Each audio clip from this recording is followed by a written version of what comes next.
আমি আপনাদেরকে চ্যালেঞ্জ করছিলাম 5 আগস্টের পরে বিদেশে পাচার হওয়া একটা টাকা ডক্টর ইউনূস ফেরত আনতে পারবে না।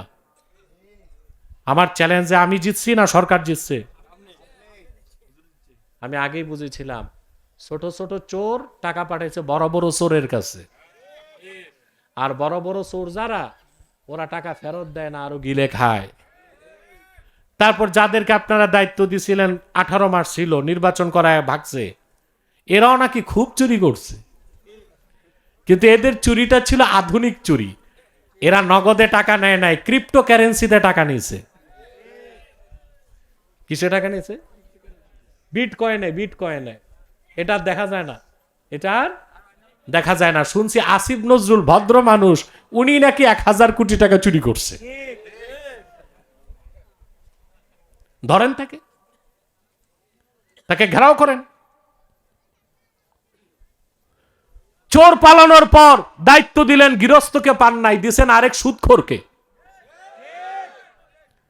যত ভেজাল করে গেছে, সনদের মধ্যে ভেজাল, সনদে ভেজাল থাকাতে সংসদে এখন বিতর্ক হচ্ছে।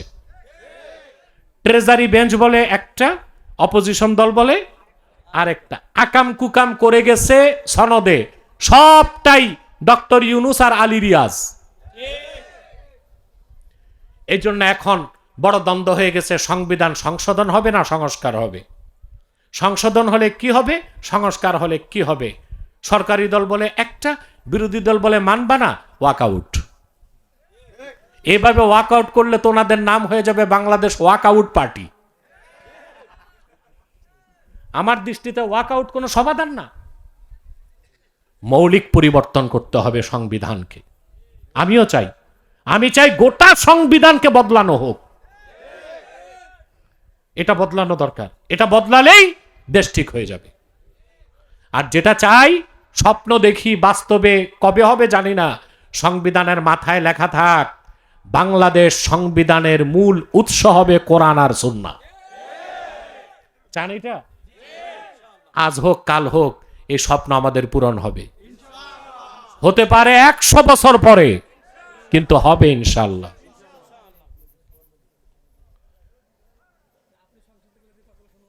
আমি সংসদে যাব কেমনে?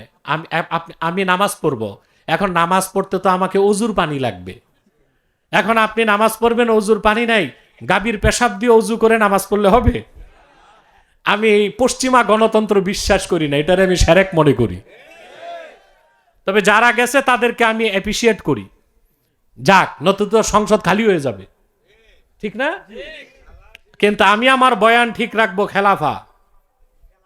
ইমাম হোসেন জীবন দিয়েছেন যে খেলাফা প্রতিষ্ঠায়, সেই খেলাফার ভিত্তিতে আমি চাই রাষ্ট্র গঠিত হোক। বলবেন কত 100 বছর পরে হবে জানি না, তবে বয়ান ঠিক রাখবো। কারণ যে বয়ান দিবে, ন্যারেটিভ দিবে, সেই যদি ক্ষমতার মোহে পড়ে যায়, কেমন হবে? ভালো হবে? আপনারা তো জানেন না, এবার আমার খুব চান্স ছিল, আমি ইচ্ছা করলে এমপি হইতে পারতাম, টেকনোক্র্যান্টে মন্ত্রী হইতে পারতাম। আমার কাছে অফার আসছে, আমি ওগুলো থেকে মহান আল্লাহর কাছে পানাহ চাইছি। কারণ আমি তো ন্যারেটিভ দেই। কিসের ন্যারেটিভ? খেলাফা। আর আমি আমার ন্যারেটিভ বাদ দিয়ে ঢুকি কেমনে? সুযোগ আছে? আমার ন্যারেটিভ তো আমাকে ঠিক রাখতে হবে। সে যাই হোক, যে কথা বলছিলাম, চুরি চামারি দুর্নীতি মুক্ত দেশ গঠন করতে হলে শিক্ষাকে সংস্কার করতে হবে। ইসলামী শিক্ষার ফ্রেমে পুরা শিক্ষা ব্যবস্থা ঢুকাইতে হবে।